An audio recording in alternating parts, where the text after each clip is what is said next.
Also tonight, prior to the World Heavyweight Championship fight, we will be seeing this bout between two undefeated comers. Joe Lipsey, 23-0 in his career with 18 victories by knockout, taking on lanky Derrick James, who is unbeaten so far in his 10 professional fights with 5 KOs.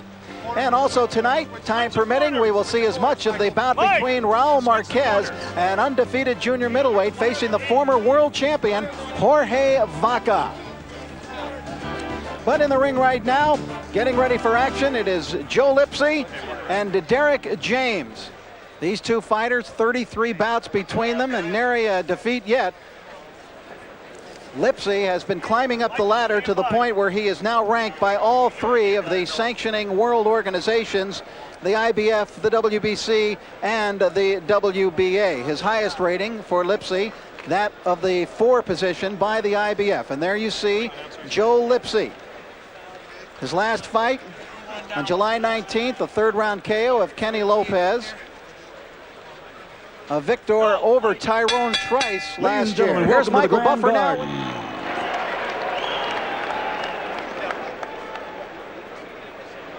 All right, gentlemen, this will be a clean fight. Protect yourself at all times. Obey my commands at all times. You have any questions? All right, touch gloves. Come on. All right, simple instructions from referee Mitch Halpern. We're ready for action. Here's Lipsey, looking good in his career so far, Arnie. Oh, Lipsey's having a dynamite. I mean, 23-0, 18 knockouts. There's not much you can complain about. He came in very light for this fight, though, Rich, at 156 pounds, giving up 7 pounds to the much taller and a man with a much bigger reach advantage, Derrick James. Yes, there's a significant difference in height here. Derrick James, as you see, very lanky. He's 6'2", and Joe Lipsey, 5 feet 9 inches tall. Also 76 inches on the reach for James, only 70 for Lipsey. So that's James taking a very, very serious step upward here. And you've got to question a little bit of the kamikaze nature of his camp, putting him in with a fighter like Lipsey after only 10 pro fights. Well, they were very impressed and very confident due to the fact that James has an extensive, and more than just an extensive, amateur background. I mean, you're talking 400 fights plus in the amateur ranks for Derrick James. Said he's been fighting since he was 4 years old in competitions. I have a hard time picturing the 4-year-old fights. And in case our people haven't noticed, Joe Lipsey's a southpaw, and James has had 2 victories over southpaws as a pro. Back against Zeb Coleman in '93. Jesus Balderas was who he stopped in 2 in '94. So he says that the southpaw situation doesn't bother him.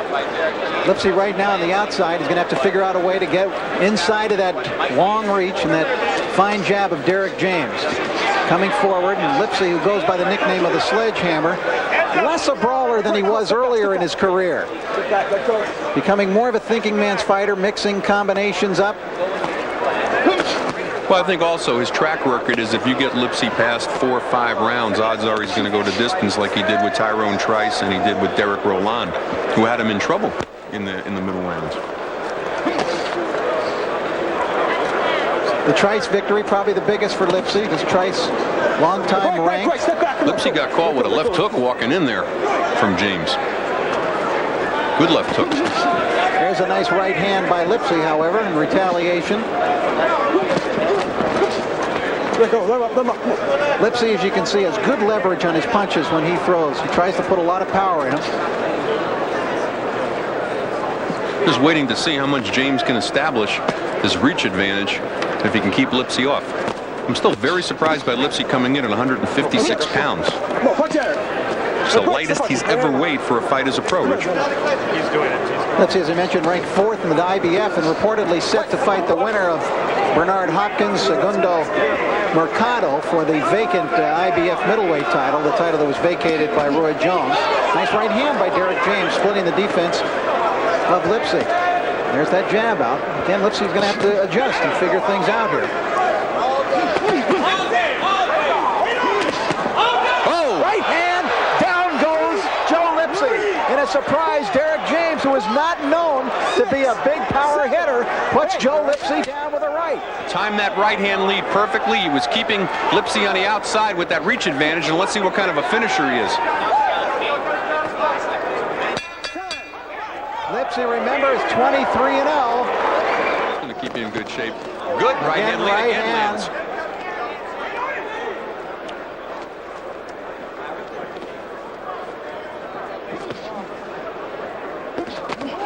right. Boy, it's finding a home.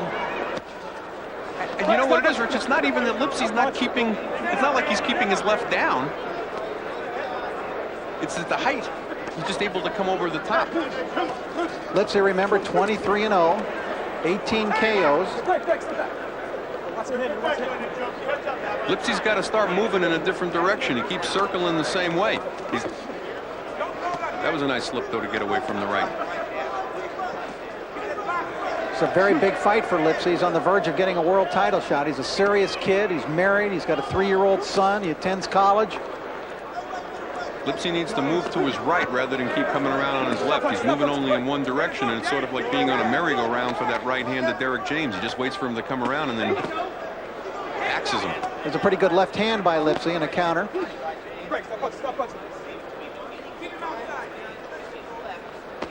60-pound weight class, sort of unusual right now. A lot of people leaving it. Gerald McClellan's moving up to fight Frankie Lyles at 68. That title's going to be vacant soon. And of course, James Toney and Roy Jones, 2 weeks down the line, will meet for the championship in a very anticipated 168-pound title shot, which might be the fight of the year or maybe even the decade. I mean, as far as an anticipated perfect matchup going in.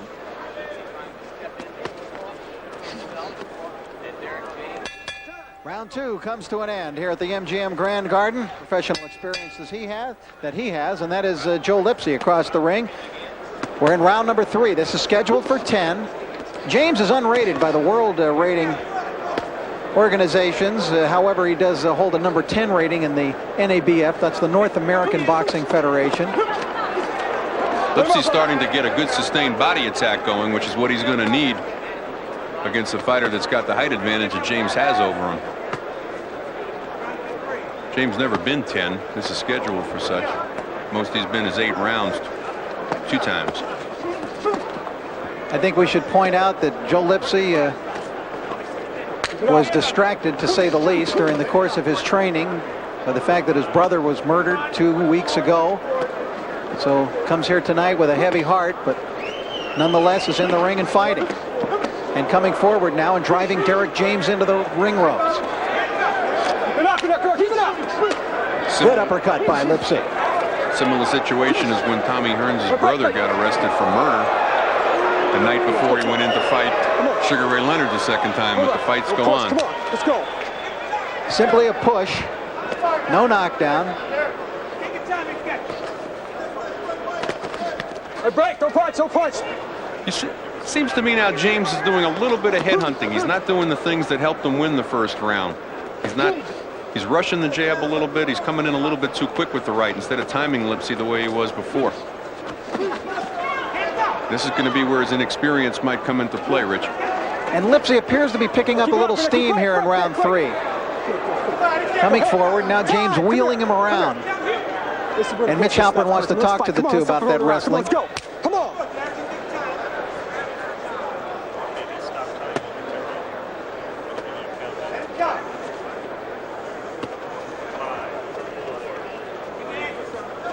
James not finding that jab landing very often at this point. It's like he lost the range all of a sudden.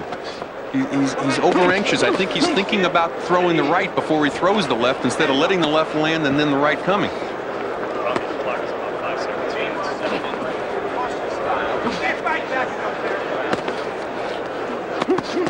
James not really snapping the jab. More pawing it out there and maybe using it at this point as a rangefinder for his right. Well, that's exactly what I'm saying. Is he's thinking about throwing the right before he's throwing the left, and that's why he's catching air with the left hand. He needs to double up on that left and throw some right hand leads. They're sending it out there, hoping perhaps to mesmerize Lipsey a little bit with that left jab. Just trying to keep it in his face, keep Lipsey away from him. Now using some lateral movement.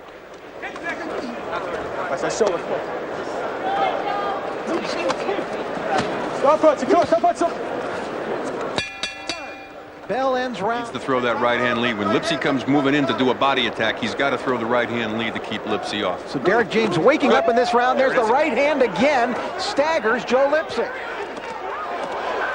Lipsey in some trouble, but forces James into the corner. He's catching Lipsey coming in, which is what he needs to do. When Lipsey's coming in for that barreling body attack, he needs to throw that right hand lead on the way in. The left won't keep him off at that point. And that's what he did. He did it perfectly. Did it again just now. So the right hand of Derrick James has come to the fore again here in round number 4. Lipsey goes down, and it is being called a knockdown by referee Mitch Halpern. Looked like a shove to me. Lipsey doesn't agree with it. The fans don't agree either. But they have called. That's the second knockdown in the fight. Both of them, Joe Lipsey on the ground. The first knockdown was far more devastating than that one, but we should not forget that he seemed to hurt Lipsey again earlier in that round with a right hand. Absolutely. It was the best round since the first round. And here, third knockdown of the fight, but this time it is Derrick James who goes down. and also complaining that he was shoved and this was not caused by a punch, shaking his head that he's okay. Now let's see what happens here if Lipsey's going to jump on top of him. And these have not exactly been clean knockdowns. No, and he catches Lipsey coming in again with that right hand lead. And Lipsey rather very unaggressive at this point, considering that he just had James down on the floor, whether it was an off-balance situation or not. James moves forward, now snapping the jab out with more authority. Trying to throw the right hand behind the jab. See, that jab looks a lot different than he did a couple of rounds ago. He's throwing it out there, meaning it. Yeah, it was the way it looked in the first round. Then jab went to sleep in the second and third. Had a very good fourth round. Oh. James wobbled back, an exchange of punches. Lipsey with more power. Well, he threw a left hook, which is not the best punch to lead with against the southpaw, and dropped his right, and Joe Lipsey came over the top of the left hook and just hit him with another left hook. He rip a left hook to the body.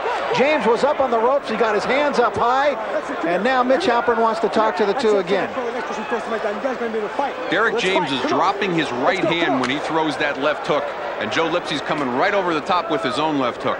Oh man, that was a ripping left hook to the body that Lipsey landed with James against the ropes. He should not be leading with the left hook against Joe Lipsey. It's a low percentage punch for him in this fight.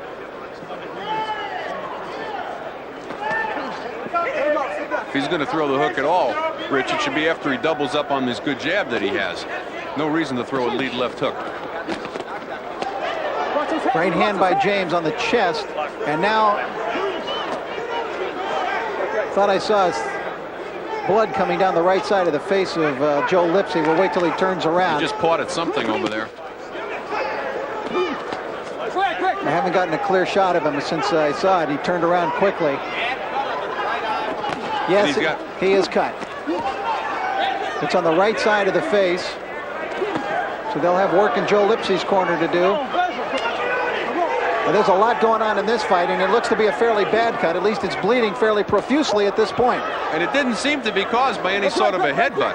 But it'll be interesting to see what Mitch Halpern declares, and he's calling time. I think he's going to want to have a doctor take a look at that cut. And we have less than a half minute to go in the round, but here comes Dr. Flip Omansky in to check the eye and the cut on the right side of the face on Joe Lipsey. They say let it go. Mitch Halpern calls for time back in, and here comes James tripling up in the jab. So they'll get right to work on that eye of Joe Lipsey as soon as the bell sounds. We have about 10 seconds to go here in round number 5. Okay, and the accidental headbutt rule in this state, we're under Nevada rules here, is that they complete 3. Great job, not even a trickle. Let him up, come on. Go.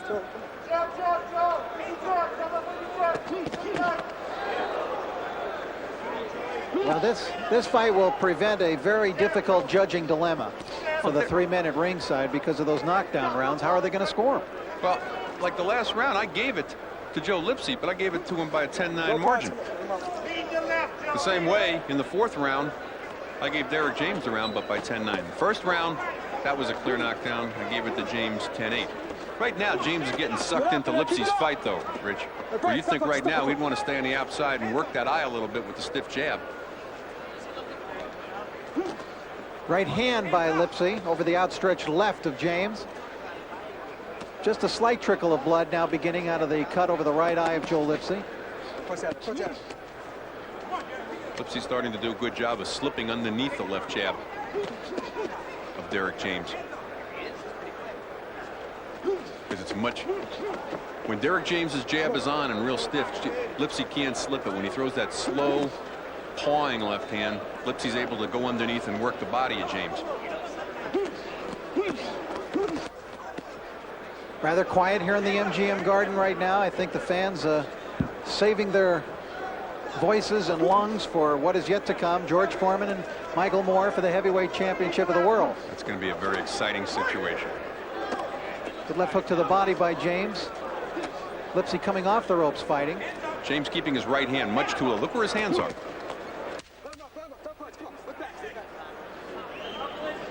Two fighters took a breather here in round number 6. Headbutt, or whether it was caused from a punch. All right, we are in the 7th round now. This is a 10-round middleweight bout. Derrick James, the black and white trunks. Joe Lipsey, the southpaw, and the black trunks with the purple trim.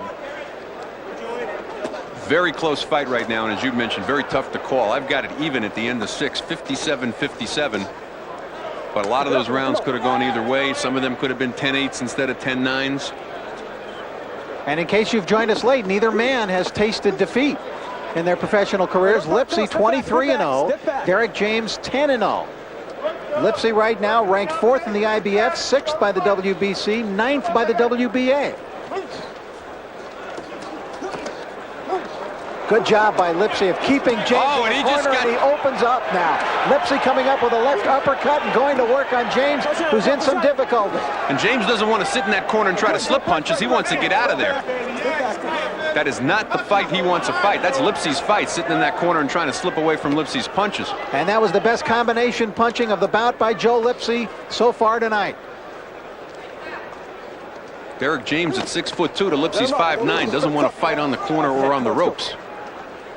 He's got a 6-inch reach advantage. He wants to be using that.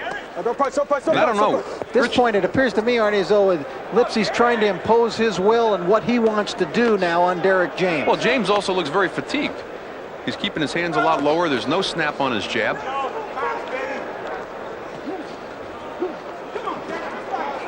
Not taking advantage of trying to work that cut over Lipsey's eye. And he keeps looking up. I don't know if he's ceiling. There is a video screen up here high in the balcony at the MGM Grand Garden. I don't know if Derrick is looking up to get a shot of himself on the video screen. He's also not using that right hand lead that he was using so effectively earlier in the fight when Lipsey would come walking in. Certainly isn't. Now, it may be a matter of fatigue, too, that he is not snapping the jab out the way that he was earlier. See how he's pawing it instead? It's more of a pawing jab again in this round. Derrick James needs to snap that jab. He might be in a period of time here where he's breathing heavy out of his mouth right now, and it's only the 7th round. And as we mentioned, he's only been 8 twice, and he's never been 10. He might be very concerned about that right now.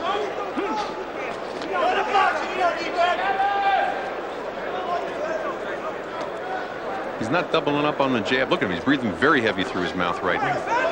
Not doubling up on the jab as he did in the rounds that he was winning. There's the right hand lead catching Lipsey on the way in.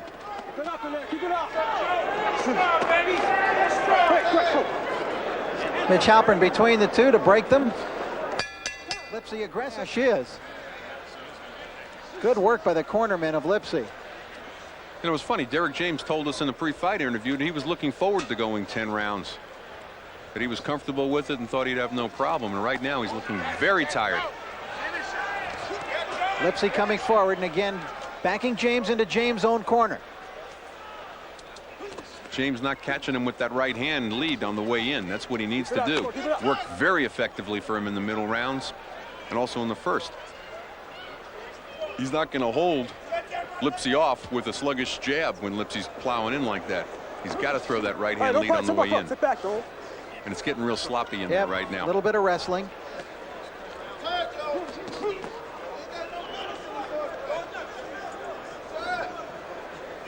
James trying to jab his way toward Lipsey to open something up for his right hand, the one that scored the knockdown earlier in the fight and which hurt Lipsey 2 rounds later. But interestingly enough, the best right that he's thrown this evening have been not rights that have been set off on the jab, but rights that are just straight right-hand leads, catching Lipsey on the way in. If he works the jab, double up on the jab and let it work itself. Lipsey hitting on the break draws a warning from Halpern.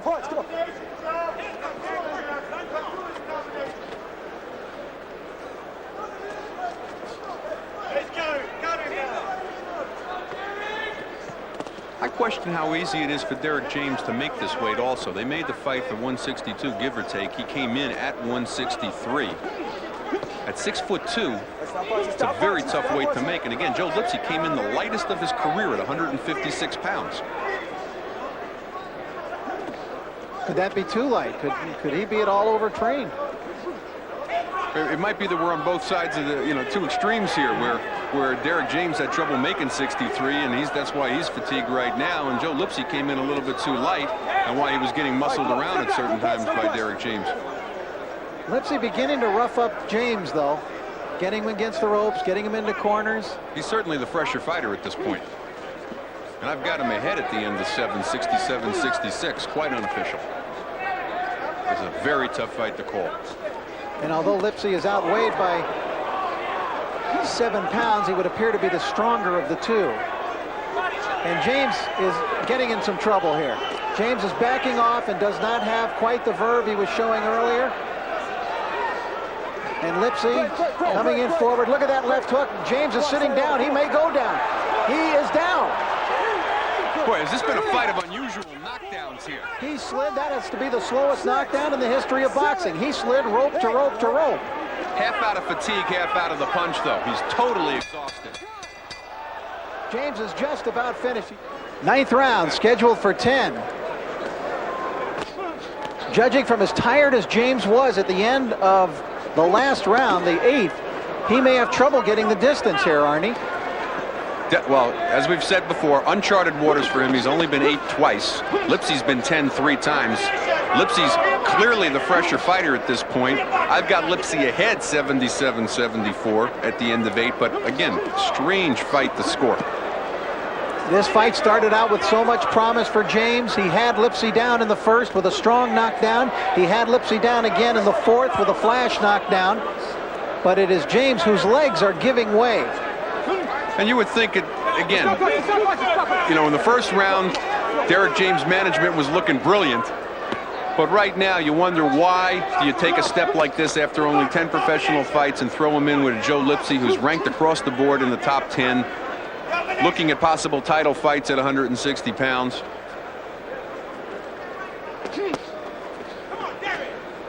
And a talented division, although Gerald McClellan moving up to fight Frankie Lyles, that'll leave that belt vacant. Roy Jones moved up. We got Hopkins and Mercado fighting for that vacant title. Jorge Castro be defending against. Look at this fight. He's got no legs left. They're gone. Derrick James has no. He's going down from non-punches. 5, 6. These are not strong punches, but. Hey, you okay? Walk to me. Mitch Halpern, nice work by the referee. He had James walk to him to see how his legs were, but Derrick James has no pins. Stop the fight. That's it. Fight is over. He had no pins at all under.